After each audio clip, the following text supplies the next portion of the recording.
Morning people, welcome back to F Politics. In today's episode of The Tories Telling Us Things That They Know That We Know That They Know Aren't the Whole Truth, we have Policing Minister Chris Philp's response to the rise in shoplifting. We've got a very generous benefit system. We're spending, I think it's well over £100 billion a year on working age benefits. They went up by 10% in April of this year. They're going to go up by another, I think, 6 or 7% in April. The national minimum wage has just gone up by was about to go up by around about 10%. There is no excuse at all for any kind of criminal activity, including shoplifting. Now here's how we know that he knows he's being dishonest. For starters, the Office of Budget Responsibility, the economic body that his government relies on to make their economic decisions, in November 2022 said that people of the UK would be experiencing the sharpest fall in living standards ever recorded. They updated that in March last year to say that it would be even worse for people than they thought, but then in October just gone, they updated it to reflect the kind of government support that Chris Philp is talking about, but that only brought it back in line with their original predictions. I.e., according to the government's own data, things are still going worse than ever for people. And how does that link to shoplifting? Well, look at the government's own Beating Crime Plan from 2021, in which they explicitly draw the connection between poverty,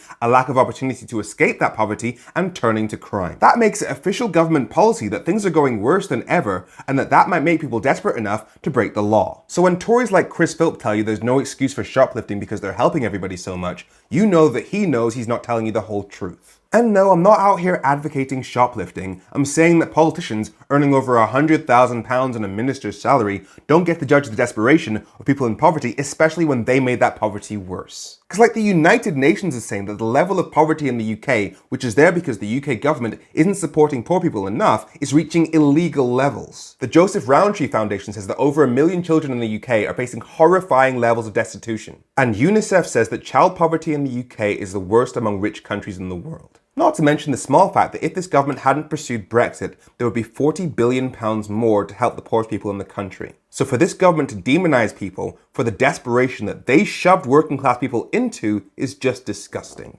I'm Femi, this has been F Politics, so politics doesn't F you. Have a great week.